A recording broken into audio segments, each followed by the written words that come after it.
Assalamualaikum warahmatullahi wabarakatuh. Alhamdulillahirabbil alamin. Wassalatu wassalamu ala asrafil anbiya'i wal mursalin wa ala alihi wa ashabihi Rasulullahi ajmain. Amma ba'du. Puji dan syukur tak lupa pula kita ucapkan kehadiran Allah Subhanahu wa taala yang telah memberi kita rahmat dan nikmatnya hingga kita bisa melaksanakan perkuliahan pada pagi hari ini. Salawat beriringan salam tak lupa pula kita doakan kepada Allah, semoga dilimpahkannya kepada Nabi junjungan kita, yakni Nabi besar Muhammad sallallahu alaihi wasallam. Yang terhormat dosen pembimbing mata kuliah pengantar hukum keluarga Islam Dr. Hamda Sulfi Nadia MAG. Baik, sebelum masuk kepada materi dari kami kelompok 3, kami sebagai kelompok 3 ingin memperkenalkan diri terlebih dahulu. Yang pertama, Ahmad Raisul Ihsan dengan NIM 2013010002. Yang kedua, Safira Ningrum NIM 2013010015. Dan yang terakhir dengan saya sendiri, Asri Mardianti, NIM 2013010018. Pada pagi hari ini kami akan membahas tentang perjanjian perkawinan dan taklek talak, yang mana dalam materi ini kami memiliki 4 pembahasan. Yang pertama yaitu tentang pengertian perjanjian perkawinan dan dasar hukumnya. Yang kedua, bentuk-bentuk perjanjian perkawinan. Dan yang ketiga, dampak hukum dari perjanjian perkawinan. Yang terakhir yaitu taklek talak dan prosedurnya. Assalamualaikum warahmatullahi wabarakatuh. Saya Safira Ningrum akan menjelaskan poin A, yaitu mengenai pengertian perjanjian perkawinan dan dasar hukumnya. Pengertian perjanjian perkawinan secara umum adalah persetujuan yang dibuat oleh kedua calon mempelai pada waktu atau sebelum perkawinan dilangsungkan, dan masing-masing berjanji akan mentaati apa yang terdapat dalam persetujuan itu yang disahkan oleh pegawai pencatat nikah.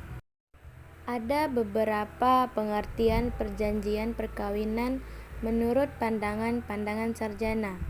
Di antaranya yaitu yang pertama, menurut R. Subekti.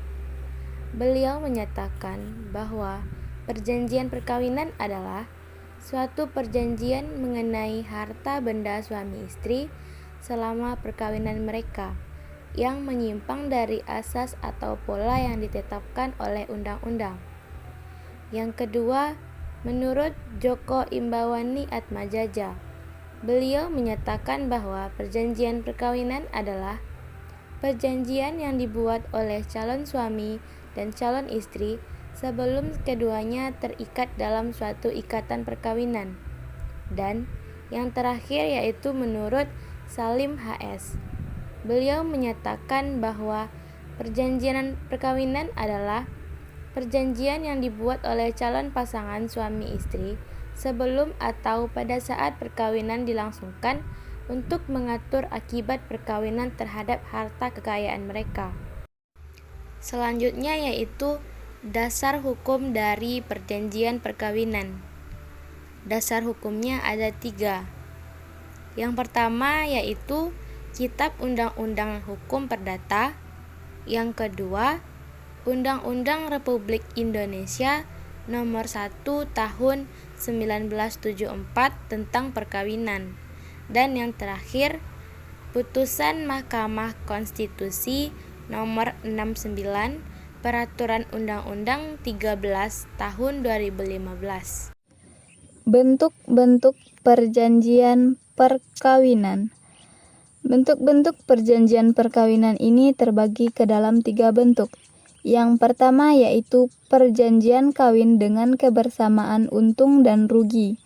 Dalam pasal 115 KUH Perdata disebutkan, Jika dalam perjanjian perkawinan oleh kedua calon suami istri, hanyalah diperjanjikan bahwa dalam persatuan untung dan rugi, maka berartilah bahwa perjanjian yang demikian dengan sama sekali tak berlakunya persatuan harta kekayaan seluruhnya menurut undang-undang.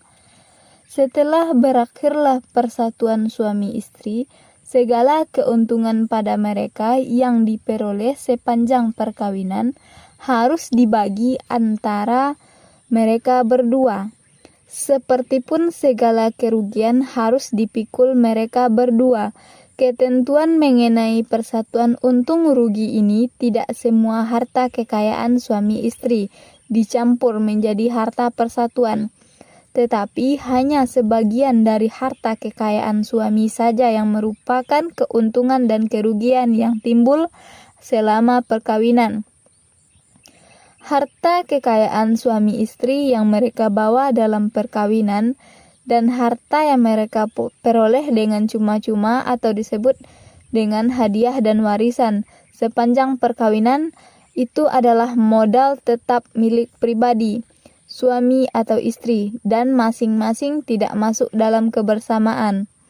Sehingga terdapat 3 macam harta kekayaan, yaitu harta kekayaan milik pribadi suami, harta kekayaan milik pribadi istri, dan harta kekayaan untung dan rugi yang termasuk dalam kebersamaan. Yang kedua, perjanjian kawin dengan kebersamaan hasil dan pendapatan. Mengenai kebersamaan hasil dan pendapatan, atau disebut juga dengan Gemeenschap van Vruchten en Inkomsten, undang-undang hanya memuat 1 pasal, yaitu pasal 164 BW. Ketentuan dalam perjanjian kawin menentukan antara suami dan istri hanya akan ada kebersamaan hasil dan pendapatan, sehingga berarti tidak akan ada kebersamaan bulat atau menyeluruh menurut undang-undang dan tidak akan ada kebersamaan untung dan rugi. Demikian halnya pada kebersamaan hasil dan pendapatan juga terdapat kemungkinan adanya 3 jenis harta kekayaan, yaitu harta kekayaan suami, harta kekayaan istri, dan harta kekayaan kebersamaan hasil dan pendapatan. Mengenai kebersamaan hasil dan pendapatan ini, dahulu terdapat banyak pendapat, tetapi sekarang dapat dikatakan bahwa pada umumnya orang berpendapat kebersamaan tersebut dalam banyak hal sama dengan kebersamaan untung rugi. Perbedaannya, apabila kebersamaan tersebut menunjukkan kerugian atau disebut dengan saldo negatif, maka suami yang mengurusi kebersamaan itu. Dengan kata lain, suami harus memikul seluruh kerugian. Apabila kebersamaan itu menimbulkan keuntungan, maka keuntungan ini dibagi antara suami istri. Hal ini sesuai dengan pasal 105 KUH Perdata yang menentukan bahwa setiap suami adalah kepala dalam persatuan suami istri. Ia harus mengurus harta kekayaan itu laksana seorang bapak rumah tangga yang baik, dan karenanya pun bertanggung jawab atas segala kealpaan dalam pengurusan itu. Dari pasal tersebut dapat dilihat bahwa KUH Perdata menempatkan suami berperan lebih besar dalam keluarga, sehingga kerugian yang timbul dalam praktek perjanjian perkawinan dalam bentuk persatuan hasil dan pendapatan. Yang ketiga, peniadaan terhadap setiap kebersamaan harta kekayaan. Bentuk perjanjian ini menginginkan adanya pemisahan sama sekali atas kekayaan calon pasangan suami istri sepanjang perkawinan. Maka dalam perjanjian perkawinan yang dibuat harus menyatakan bahwa antara calon suami istri tersebut tidak akan ada percampuran harta dan secara tegas dinyatakan tidak ada persatuan untung rugi. Setiap peniadaan kebersamaan hanya ada 2 kemungkinan dalam harta kekayaan, yaitu harta kekayaan milik pribadi suami dan milik pribadi istri. Tidak ada kemungkinan adanya harta kekayaan ketiga yang termasuk dalam satu kebersamaan harta kekayaan terbatas. Dampak hukum dari perjanjian perkawinan.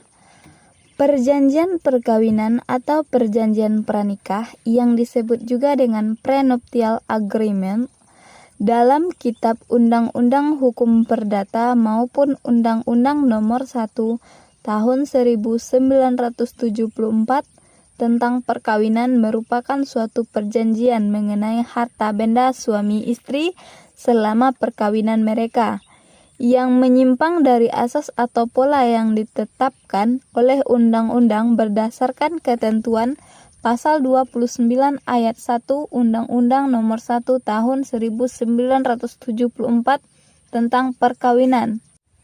Pada waktu atau sebelum perkawinan dilangsungkan, kedua pihak atas persetujuan bersama dapat mengadakan perjanjian tertulis yang disahkan oleh pegawai pencatatan perkawinan, setelah mana isinya berlaku juga terhadap pihak ketiga sepanjang pihak ketiga tersangkut. Berarti perjanjian itu harus diadakan sebelum dilangsungkannya perkawinan. Perjanjian tersebut tidak dapat disahkan apabila melanggar batas-batas hukum, agama, dan kesusilaan. Hal itu disebutkan dalam pasal 29 ayat 2. Serta dalam pasal 29 ayat 3 juga menyatakan bahwa perjanjian perkawinan tersebut mulai berlaku sejak perkawinan berlangsung. Terakhir disampaikan dalam pasal 29 ayat 4 menyatakan bahwa selama perkawinan berlangsung perjanjian tidak boleh ditarik kembali atau diubah selama berlangsungnya perkawinan, kecuali adanya kesepakatan antara kedua belah pihak dan tidak merugikan pihak ketiga. Selain itu, menurut pasal 73 Peraturan Presiden Nomor 25 Tahun 2008 tentang persyaratan dan tata cara pendaftaran penduduk dan pencatatan sipil, perjanjian perkawinan juga harus dilaporkan kepada Dinas Kependudukan dan Catatan Sipil di Indonesia dalam kurun waktu 1 tahun. Perjanjian perkawinan ini haruslah dibuat dengan akta notaris. Selain itu dapat dibuat dengan perjanjian tertulis yang disahkan oleh pengawas pencatat perkawinan sebelum perkawinan itu berlangsung dan mulai berlaku sejak perkawinan itu dilangsung. Taklik talak dan prosedurnya. Pengertian taklik talak. Taklik talak berasal dari dua kata, yaitu taklik dan talak.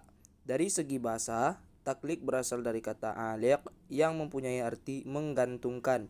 Sedangkan kata talak berasal dari kata bahasa Arab, yaitu tolak, yang artinya melepaskan atau meninggalkan. Sedangkan menurut istilah, talik talak itu adalah bentuk perjanjian dalam perkawinan yang di dalamnya disebutkan beberapa syarat yang harus dipenuhi oleh suami. Hukum taklik talak terdapat dalam Al-Quran surat An-Nisa ayat 128, yang artinya, dan jika seorang perempuan khawatir suami akan nusyus atau bersikap tidak acuh, maka keduanya dapat mengadakan perdamaian yang sebenarnya. Dan perdamaian itu lebih baik bagi mereka walaupun manusia itu menurut tabiatnya kikir. Dan jika kamu memperbaiki pergaulan dengan istrimu dan memelihara dirimu dari nusyus dan sikap acuh tak acuh, maka sungguh Allah adalah maha teliti terhadap apa yang kamu kerjakan. Selanjutnya terdapat dalam Al-Quran surat Al-Isra ayat 34, yang artinya, dan penuhilah janji, karena janji itu pasti diminta pertanggungjawaban. Selanjutnya, berdasarkan kompilasi hukum Islam, pasal 45 membahas tentang taklik talak, yaitu kedua calon mempelai dapat mengadakan perjanjian dalam bentuk taklik talak dan perjanjian lain yang tidak bertentangan dengan hukum Islam. Pasal 46 membahas tentang isi taklik talak tidak boleh bertentangan dengan hukum Islam. Syarat sah taklik talak. Adapun syarat sahnya taklik talak ada 3, yaitu yang pertama, perkaranya belum ada tetapi mungkin terjadi di kemudian hari. Yang kedua, hendaknya istri ketika lahirnya akad talak dapat dijatuhi talak atau dalam keadaan memenuhi persyaratan untuk dijatuhi talak. Umpamanya, istri ada dalam pemeliharaan suami. Yang ketiga, ketika terjadinya perkara yang ditaklikkan, istri berada dalam pemeliharaan suami. Prosedur gugatan. Yang pertama, penggugat atau kuasanya datang ke kantor kelurahan untuk memperoleh keterangan tempat tinggal dari lurah. Yang kedua, penggugat atau kuasanya dengan membawa surat keterangan lurah datang ke pengadilan agama untuk mengajukan gugatan tertulis atau lisan kepada panitera dan untuk membayar administrasi biaya perkara. Yang ketiga, penggugat dan tergugat atau masing-masing kuasanya menghadiri sidang pengadilan agama berdasarkan surat panggilan panitera. Yang keempat, majelis hakim memeriksa perkara dengan tahap-tahap sidang sebagai berikut: membaca surat gugatan oleh penggugat tergugat, replik penggugat, duplik tergugat, pemeriksaan alat-alat bukti penggugat dan tergugat, kesimpulan penggugat dan tergugat, dan putusan hakim. Yang kelima, putusan pengadilan agama atau vonis dalam hal perkara taklik talak atau perkara tidak diterima atau ditolak atau digugurkan oleh majelis hakim atau dicabut dalam persidangan. Pengadilan agama mengeluarkan penetapan. Yang keenam, penggugat wajib membuktikan kebenaran dari isi gugatannya berdasarkan alat-alat bukti seperti surat-surat, saksi-saksi, pengakuan salah satu pihak, persangkaan hakim, dan sumpah salah satu pihak. Yang ketujuh, kepada penggugat dan tergugat diberikan salinan keputusan pengadilan agama. 8. Kepada penggugat dan tergugat diberikan surat keterangan bahwa putusan pengadilan agama telah mempunyai kekuatan hukum yang tetap. Yang kesembilan, untuk perkara perceraian pengadilan agama minta pengukuhan kepada pengadilan negeri atas putusnya yang telah mempunyai kekuatan hukum tetap. Yang ke-10, pihak yang menang perkara yang ada hubungannya dengan hak kebendaan dengan bantuan pengadilan agama dapat meminta eksekutor verklaring kepada pengadilan negeri apabila putusan itu tidak dijalankan secara sukarela. Prosedur pengajuan permohonan cerai talak. Prosedur ini terdapat 6 poin, yaitu yang pertama, pemohon atau kuasanya mendatangi pengadilan, mengajukan permohonan kepada pengadilan untuk mengadakan sidang guna menyaksikan ikrar talak.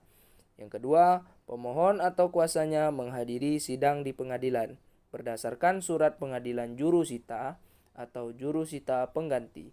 Yang ketiga, pemohon atau kuasanya harus membuktikan dalil-dalil atau kebenaran dari isi yang menjadi dasar permohonan di muka sidang pengadilan berdasarkan alat-alat bukti seperti surat-surat, saksi-saksi, pengakuan salah satu pihak, persangkaan hakim, dan sumpah salah satu pihak.